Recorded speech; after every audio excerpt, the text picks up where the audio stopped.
Hi everyone, this is Lisa Show in LPC. I just wanted to throw a little disclaimer out before I start this topic.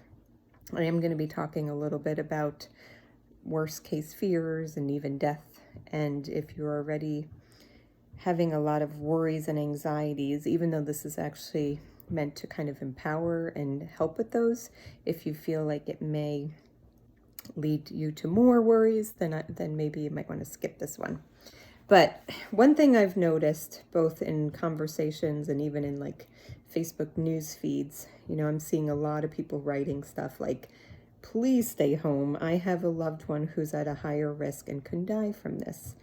Stay home, don't be selfish, those type of messages. I'm also in a position where I have loved ones who are at a higher risk, so I certainly get and understand that fear.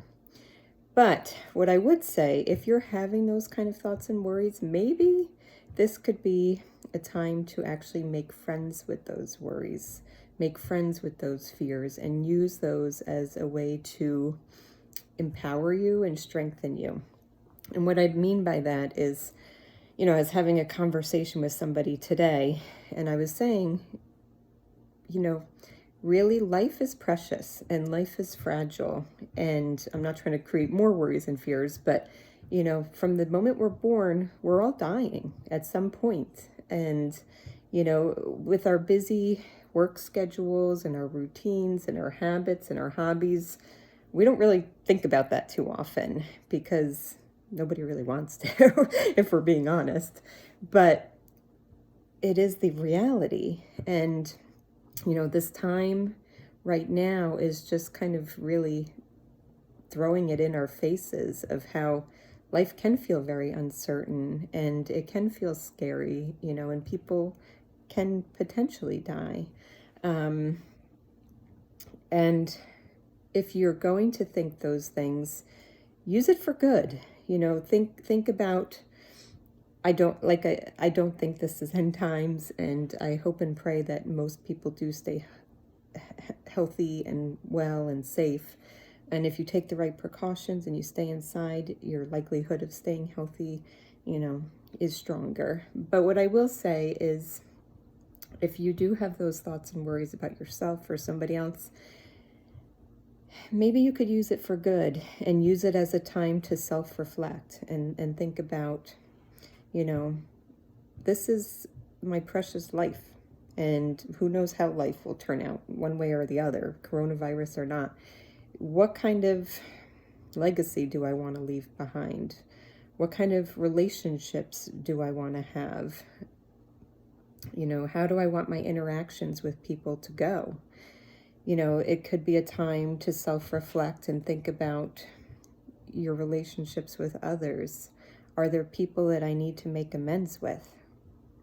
I would urge you to stop and self-reflect. And if you do have amends to make with other people, stop and think, would making amends do more harm or cause more damage?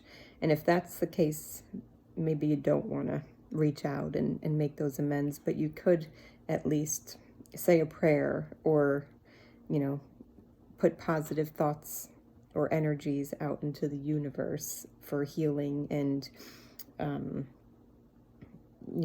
peace for whatever amends you potentially need to make. But, maybe it is time to think about, do I have any hard feelings that I need to work through with other people? Do I have amends that I need to make with certain people?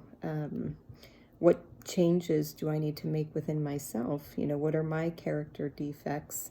And how can I use this time to maybe improve those so that I can have the most rewarding type of relationships with myself and with other people. And, it sounds kind of morbid, but one exercise I actually do, sometimes I work with clients with eating disorders, and I'll actually have them write their own eulogies just to see how, at the end of our lives, people aren't writing about, wow, she was the thinnest person in this world or the prettiest person in this world. We're writing and remembering people for who they were and how they made us feel and the great memories and times that we've had with them.